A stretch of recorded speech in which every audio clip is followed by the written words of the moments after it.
What is up, Bend Relo community? We are here with our November 2023 market update, going over the numbers from October here in beautiful Bend, Oregon.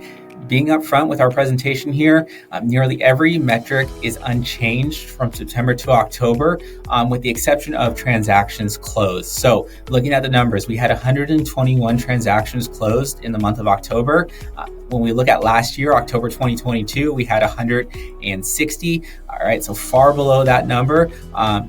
It's essentially signaling a bit of a standstill in the market, which is not a surprise relative to the conditions. Harder time to sell. Buyers and sellers are getting into stare downs, essentially is what that's showing. So we're going to dive into why that's significant, cover the numbers, and give you guys some info today on what we advise here as time moves forward. So starting off with MLS data for Bend, single family homes for sale between 400,000 and 1.4 million. In October, we had 325 total listings. That's up slightly, 0.62% month over month. 63 median days on the market. We've got 185 listings with changed price. And look at this, that's up 10.81% change month over month.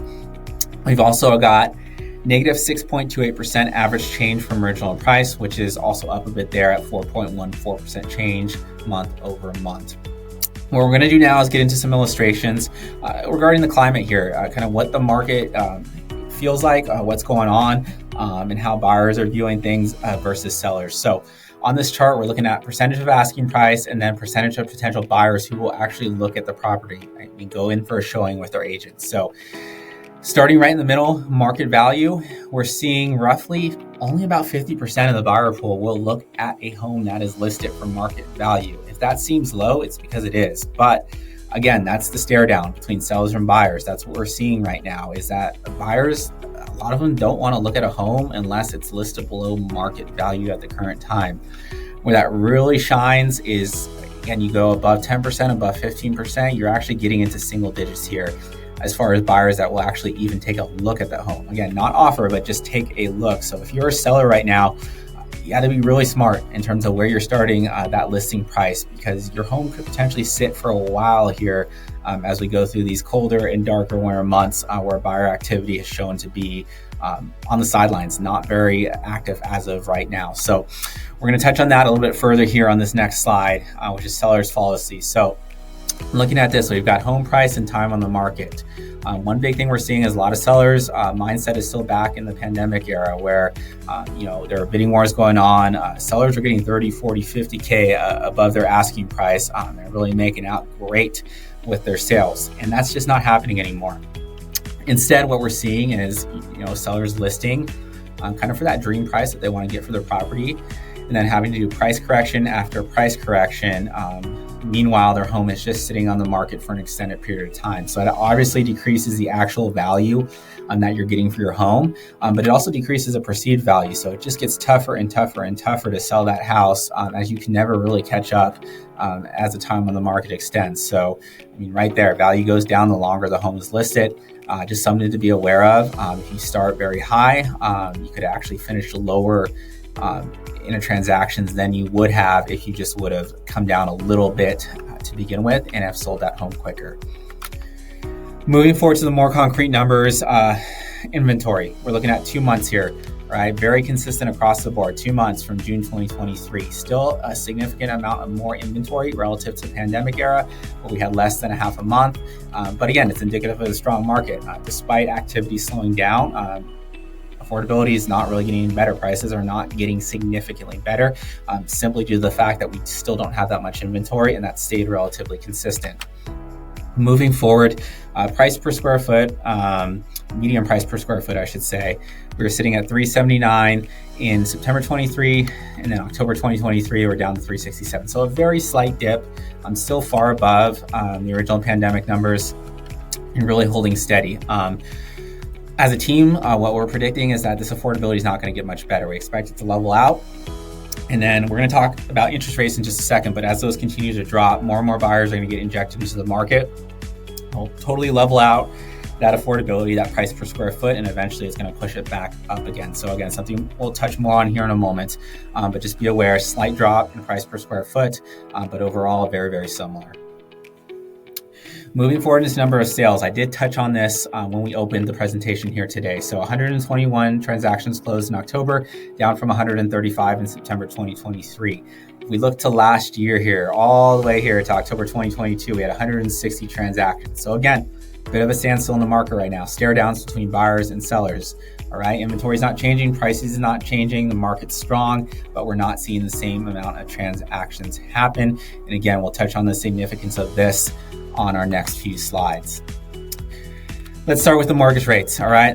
A lot of economists think that we actually topped out right around that 8%, if not a little bit above that 8% mark. It was absolutely brutal.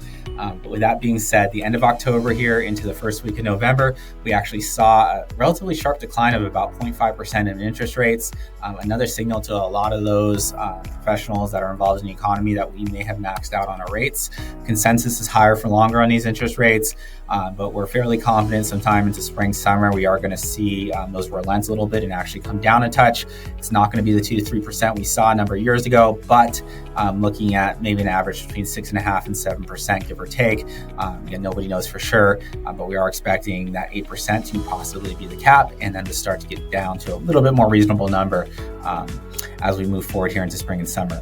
Why is that significant? Again, as those rates come down, every 0.5% point, hundreds of thousands of buyers are getting injected into the market. If you are on the fence, if you can afford it, it's a smart decision for you to move to buy right now. We are advising our clients to buy to get in. There's going to be bidding wars again when these interest rates come down. Affordability is going to go down. Prices are going to go up. That's all going to happen. We don't know when, specifically, but if it's a smart decision for you, if it's at all the right time to buy for you, we highly advise getting into that market right now, not waiting too much longer. So the bottom line, let's slide back to sellers, all right? Wait to sell. It's for the reasons I just mentioned with the buyers, all right? Stare downs are happening right now. Buyers' perception on home values is not great right now. So if you can wait to sell, that's going to be the advice we give. Wait till those rates start to drop, more buyers get into the market, things become more competitive. We start to see more bidding wars. You'll get more for your home there in that sale. Winter is prime time for buyers to get a deal. Again, for tying it all together, what we've been chatting about, winters are slower with residential real estate in general, so it's generally a good time to get in if it's the smart move for you, but especially right now. We're going to talk about buyer fear in just a moment here on the bottom line, but it's not super competitive right now. We just wrote an offer for a family I have, and they were the only offer. Easy negotiation with the seller. Got them to come down a little bit, but that's not going to be the case here moving forward when we've got multiple offers coming in at the same time.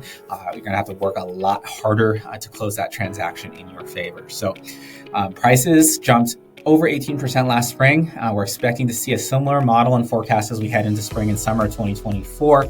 Another reason to get in now if it's a smart decision and the right decision for you.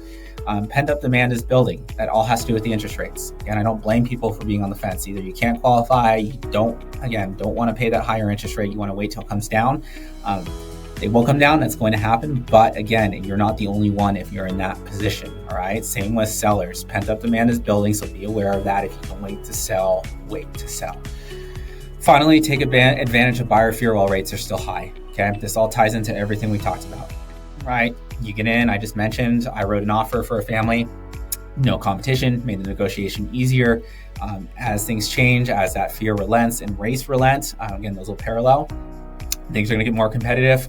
We may see a bit of a lag in price increase. However, it'll be more competitive right away, and you're going to have to start matching offers. I'm writing better offers to get in on the home that you like. So any questions, concerns, please don't hesitate to reach out. My team and I are always happy to be of value, whether you're looking to buy now, a year from now, 2 years from now. We just want to see people get through the process as efficiently and stress-free as possible. So please let us know if there's anything that we can do. In the meantime, we hope you have a great November. Happy Thanksgiving, and we'll look forward to seeing you back here in December for the November market update. Have a great day, everybody.